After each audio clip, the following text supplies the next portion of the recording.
My fellow nerdkins, welcome back to another episode of That's So Nerdy. Today I've got just a quick updated deck profile, so it should go pretty quickly, but I want to go over my finalized King Cold deck because, well, not only did I do the gameplay video with it, but I'm just really happy with how it turned out. So let's go ahead and not waste any more time and get right into it. For those who don't know, King Cold.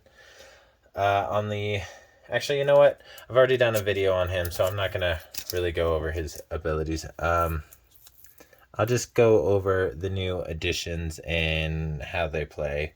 Obviously, we run King Cold's Dynasty because you have to. And then our field package is 4 Anticipated Onslaught, 4 New Rulers, 2 Unstoppable Invasion, and 2 Terrified Realization. So that's our field package. And then our Unison package also hasn't changed. We're running 4 of the King Vegeta Umbrella Invader, and then 2 of the Vegeta Resolute Agent of Destruction. So all of that is unchanged. This is the first change. I bumped this from 2 to 4 just because I wanted more ability to search out my Unison, more ability to search out field skills. I typically only use it for the activate main every once in a while, but I didn't feel I had enough at 2 or 3, so I bumped it up to 4. This is still the same. 3 copies of Frieza Terrified Realization, or not, excuse me, Frieza Terrifying Transformation. Super combo still the same. Boom. 4 Defending Father Paragus. Now this is the first real big change right here. And we're running 4 copies of Surprise Attack Frieza. This card is so good in this deck. Especially since with Terrifying Transformation you can bring it back out from the drop area. When you KO one of your battle cards, you can play it out for free as long as you don't have another copy of him on the field. Just so good. So good. Comes in clutch so many times. This is still the same. Still running 2 copies of Frieza Cosmic Horror.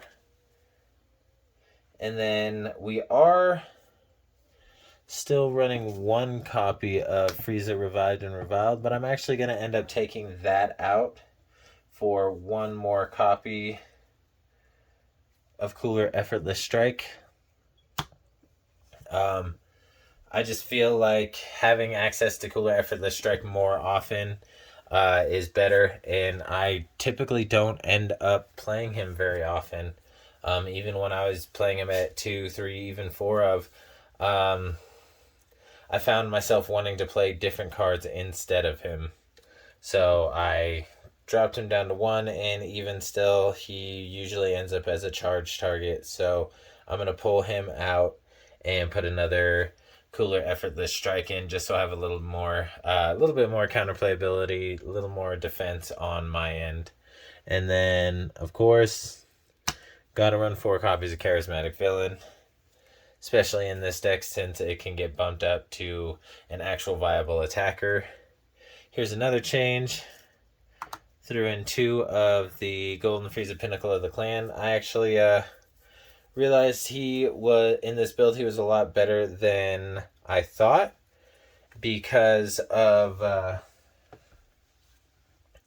his ability to actually become cheaper. So once he actually becomes a 4-drop, you can use Frieza Terrifying Transformation to cheat him out for 1. So you can actually, instead of waiting for him to become a 3-drop, you can cheat him out using Terrifying Transformation, and that actually turns out to be a really good play. I didn't think about that before, and since I realized that, I have thrown him in here, and I actually haven't been able to trigger that ability because my opponents haven't lived long enough.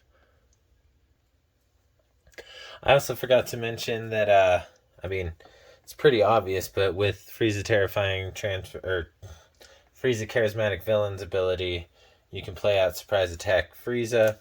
When you play the 4-drop Unison, you can play out Surprise Attack Frieza, and just having like that critical ability on the board is really, really nice. I'm not currently playing any Champas at the moment. I've been really heavily considering throwing them in there.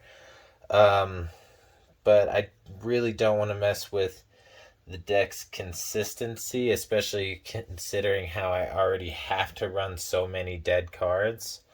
I want to try and not clog up my deck any more than I have to. This is still the same, 4 copies of Royal Supremacy, because it's just too good. Once you have the fields on the board, you can pop up to 3 energy, any amount of cards, and that also gives you the ability to play out the Surprise Attack Frieza as well.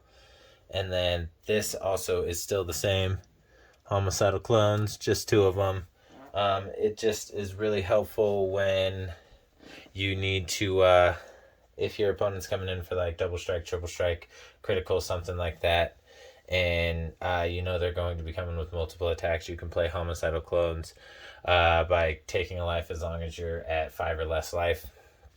Really good counter. Honestly, in my opinion, this one and the Cybermen are a lot better than the Frieza and the Chilled Army reinforcements, because even though these guys only have 5,000 attack power, they have combo power. So if they don't end up getting popped because of their blocker ability or for some other reason, then they're not just like a body taking up space on your board. And then the SCR we're running is Majin Buu. I know in the last video for King Cold I said that I wasn't running this SCR because it felt like it was never really viable, but it is. I was wrong. It's actually come in clutch a couple of times, especially if they're going to try and counter this attack here or this attack here. A lot of the times it's this one here because they don't want to take the 25 double strike crit. A lot of times I don't really get to proc off his -3 because everybody's aware of it. Everybody knows that it's very dangerous to let that ability go off. So people tend to try and keep that at 3 markers or under, so it doesn't really have the ability to do that. But yeah, that is the updated and nearly finalized. Like I said, this Frieza right here is actually going to turn into another one of these coolers. And then that's literally the finalized list. And it's awesome because you're not only able to control the amount of markers on your opponent's Unison with Cosmic Horror, and then I believe, Unstoppable Invasion, that pops markers off your opponent's Unison. You can also hit it with Cosmic Horror has dual attack. You can always, it's a really, really, really good deck in my opinion, and it's a lot more aggro than I expected. But alright, that's going to be it. If you like this video, go ahead and like, comment, and subscribe. Let me know your thoughts, and if you have any questions. And stay nerdy.